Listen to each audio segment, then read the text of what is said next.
ஓம் சக்தி. ஓம் ஆதிபராசக்தி. என் அன்பு குழந்தையே, இந்த தாயானவளினுடைய அன்பும் ஆசீர்வாதங்களும் உனக்கு என்றென்றைக்குமே முழுமையாக கிடைத்து கொண்டே இருக்கும்.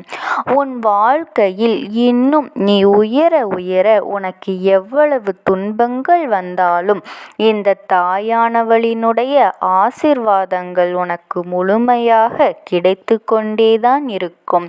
நீ எதை நினைத்தும் கவலைப்படாமல் உன்னுடைய முயற்சியை மட்டும் கைவிடாமல் உன் வாழ்க்கையில் நீ உயர்ந்து கொண்டே இருக்க வேண்டும்.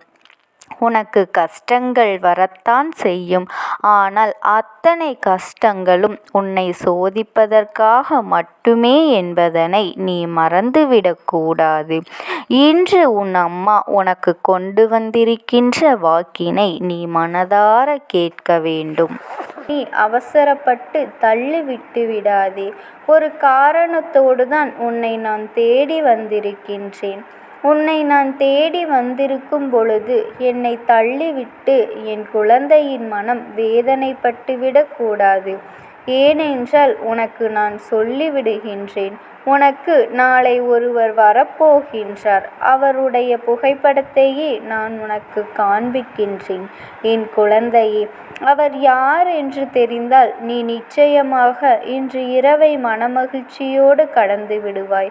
உனக்கான உதவிகளை தேடி தேடி இத்தனை காலமும் என் குழந்தை ஒவ்வொரு இடத்திலும் வேண்டி நின்று கொண்டிருந்தாயே தவிர இவர்களிடத்திலிருந்து உனக்கு உதவி கிடைக்கும் என்று நீ எதிர்பார்த்து இருக்க மாட்டாய். அதனால்தான் அவர்களிடத்திலிருந்து நீ உனக்கான உதவியை பெறப்போகின்றாய். அவர்கள் மூலமாக உனக்கான உதவியை கொண்டு நான் ஓடோடி வந்திருக்கின்றேன். என் குழந்தை, ஒவ்வொரு நாளும் வாழ்க்கையில் இன்று நமக்கான விடை கிடைக்குமா, நாளை நமக்கான விடிவு காலம் பிறக்குமா என்று எதிர்நோக்கி காத்து கொண்டிருக்கின்றாய். உன்னுடைய விடிவு காலத்தை இவர்தான் தரப்போகின்றார் எனும் பொழுது நீ அதை உடனடியாக தெரிந்து கொள்ள வேண்டியது மிகப்பெரிய அவசியமல்லவா? நீ நினைக்கலாம், அம்மா, அது என்ன, நாளை விடியலில் எனக்கு இவர்கள் உதவி செய்ய போகின்றார்கள் என்று கேட்கின்றாய். இன்று செய்ய மாட்டார்களா? நாளை மறுநாள் செய்ய மாட்டார்களா? நாளை மட்டும்தான் இவர்களிடத்திலிருந்து உதவி கிடைக்குமா என்று நீ நினைப்பாயானால் அதற்காக இருக்கின்ற காரணத்தை நீ தெரிந்து கொள்ள வேண்டும். என் குழந்தையே, நாளைய விடியலானது வெள்ளிக்கிழமையினோடு தொடங்குகின்றது. அதனுடைய வினைகள், அதாவது இன்று இரவிலிருந்தே உனக்கு அந்த வெள்ளிக்கிழமையின் ஆரம்பமாகின்றது.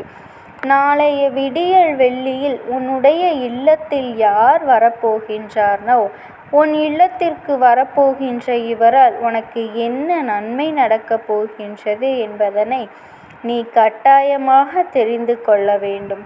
அதனால் என் குழந்தை, குறிப்பாக நாளை ஒவ்வொரு விடியலும் உனக்கு தரப்போகின்ற ஒரு வெற்றி செய்தியைப் போல, அல்லது ஒவ்வொரு விடியலிலும் நீ சந்தித்த சோதனைகளைப் போல அல்லாமல் சற்று வித்தியாசமான விடியலாகத்தான் உனக்கு இருக்கப் போகின்றது. அதாவது நான் சொல்வது, இந்த வெள்ளிக்கிழமை தினத்தன்று நீ செய்ய வேண்டியது மட்டும்தான் சரி. சரியா என நீ நினைத்தது எல்லாம் உனக்கு சாதித்து விட்டு ஒரு திருப்தியோடு தான் நாளைய விடியல் உனக்கு வரப்போகின்றது. என் குழந்தை, நீ எதிர்கொள்ளப் போகின்றாய். நடப்பது எல்லாமே உன்னுடைய நன்மைக்காக மட்டும்தான். என் தங்கமே, நீ நன்மையான விஷயங்களை எல்லாம் அனுபவிக்கப் போகின்றாய். உன்னுடைய நன்மைக்காக மட்டும்தான் என்று எண்ணி நீ பெருமகிழ்ச்சி அடையக்கூடிய விடியலாக இருக்கப் போகின்றது. இனி நடப்பது எல்லாம் உன்னுடைய மனதில் ஏற்படுகின்ற இந்த குழப்பங்களால் நடந்தது என்பதனை புரிந்து கொண்டு, இந்த வாழ்க்கை உனக்கு தருகின்ற ஒவ்வொரு சந்தோஷத்தையும் நீ முழுமையாக அனுபவிக்கப் போகின்ற விடியலாக உனக்கு இருக்கப் போகின்றது. எல்லா மாற்றங்களையும் பார். பார்த்து விட்டாய். எல்லா கஷ்டங்களையும் கடந்து விட்டாய். எல்லா வேதனைகளையும் அனுபவித்தாய். இன்று இதற்கு மேலும் என்ன இருக்கின்றது என்று நீ நினைக்கின்ற இந்த நேரத்தில், இனிமேல் உன் வாழ்க்கையில் எதுவெல்லாம் இருக்கின்றது என்று உனக்கு நான் உணர்த்தப் போகின்ற நாள். நாம் ஆசைப்பட்டது எதுவுமே நம் கைகளில் கிடைக்காமல் போய்விட்டதே என்று எண்ணுகின்ற என் குழந்தை, இனிமேல் உன் வாழ்க்கையில் எல்லாமே கிடைக்கும் என்கின்ற ஒரு மனநிறைவை கொடுக்கப் போகின்ற நாளாக இருக்கப் போகின்றது. நாளைய வெள்ளி விடியலில் உன்னுடைய இல்லத்தில் வாசலில் நிச்சயமாக ஒரு கோலம் இருக்க வேண்டும். உன்னுடைய முன்னோர்கள், அதாவது உன் குடும்பத்திலிருந்து இறந்து போன முன்னோர்கள் மட்டுமல்லாமல் சமீபத்தில் இறந்தவர்களும் கூட இந்த நாளில்தான் உன் இல்லத்திற்கு வருவார்கள். அவர்களுக்கான நேரம் இதுதான். அதனால் அம்மா எப்பொழுதும் இதில் சொல்வது, மற்ற நேரங்களில் அவர்களை வேண்டி அவர்களை நினைத்து நீ உன் இல்லத்தில் படையல் வைத்து அவர்களை வணங்கினால் அவர்கள் நிச்சயமாக உன் இல்லத்தில் வந்து தங்கி இருப்பார்கள்.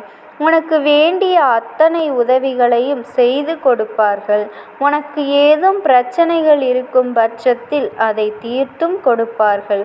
உனக்கு என்ன செய்ய வேண்டும் என்று அவர்கள் நினைக்கிறார்களோ அதற்கான தீர்வுகளை ஓரளவிற்கு உனக்கு சரி செய்து கொடுத்துவிட்டுதான் செல்வார்கள். என் தங்கமே, அம்மா சொன்னது உனக்கு புரிந்திருக்கும் என்று நினைக்கின்றேன். நாளைய காரணம் கொண்டு நாளை எக்காரணம் கொண்டும் இவர்களை நீ விட்டு விடாதே. என் குழந்தையே, எதற்காக கோலம் வைத்திருக்க வேண்டும் என்று நான் சொல்கின்றேன் என்று தெரியுமா? நாளை விடியலில் உன் இல்லத்தில் கோலம் இருக்கும். உன் இல்லத்திற்கு வருகின்ற ஆத்மாக்கள் என்று என்ன நினைப்பார்கள் தெரியுமா? இவர்கள் நம்மை இன்று இணைக்கவில்லை, தெய்வத்தை தான் நினைத்து இவர்கள் நினைக்கின்றார்கள். நம்மை நினைத்து இருந்தால் இவர்கள் வாசலில் கோலமிட்டு இருக்கின்றார்கள் என்று, இவர்கள் தெய்வத்தை தான் உள்ளே வரவழைக்க நினைக்கிறார்கள் என்று மனதில் நினைப்பார்கள். என் தங்கமே, நினைத்தது அவர்கள் மனதளவில் வேதனை அடைந்தும் உனக்கான நல்லதையும் உடனே செய்துவிட்டு அங்கிருந்து சென்று விடுவார்கள்.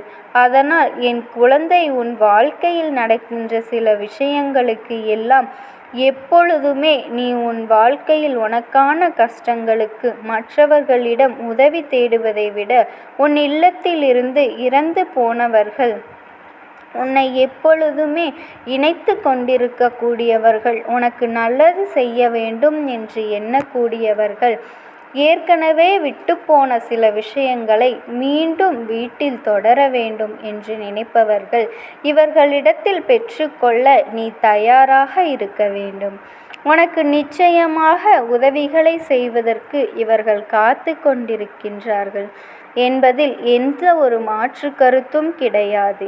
என் குழந்தையே, இந்த வாழ்க்கை உனக்கு கொடுத்த இன்ப துன்பங்கள் எல்லாவற்றிலும் ஏதோ ஒரு விஷயம் மறைந்து கிடக்கின்றது என்பதனை நீ புரிந்து கொண்டால், இனி நடப்பது எல்லாமே உனக்கு நல்லதாகவே நடக்கும் என்பதை உன்னால் சர்வ நிச்சயமாக உணர்ந்து கொள்ள முடியும்.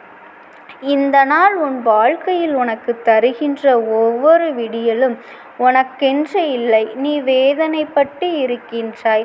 அம்மா, நீ சொல்வது போலத்தான் நானும் ஒவ்வொரு விடியலையும் எனக்காகத்தானே என்று நினைக்கின்றேன், எனக்கானதாக உணர்கின்றேன். ஆனால் நினைத்தது போல எதுவுமே வாழ்க்கையில் நடக்கவில்லை என்றவுடன் அந்த நாளும் வெறுத்து விடுகின்றது என்று என் குழந்தை நீ சொல்கின்றாய் அல்லவா? வெறுப்பது என்பது என்ன தெரியுமா? இதற்கு மேல் மீண்டும் அதை நினைக்கவே கூடாது. இந்த விஷயம் நடக்கும், இந்த விஷயம் உன் வாழ்க்கையில் அரங்கேறும் என்ற எண்ணம் உனக்குள் வந்துவிட்ட பிறகு எது நடந்தாலும் அதை நாம் பார்த்து கொள்ள வேண்டும். என்ன நடந்தாலும் அதை நாம் சரி செய்து விட வேண்டும் என்கின்ற எண்ணத்தினால்தான் உன் வாழ்க்கையை வாழ வேண்டும். எல்லாவற்றிற்கும் மேலாக இந்த வாழ்க்கை உனக்கு கொடுக்க நினைப்பதை எல்லாம் நீ சர்வ நிச்சயமாக பெற்றுக்கொள்ள வேண்டும்.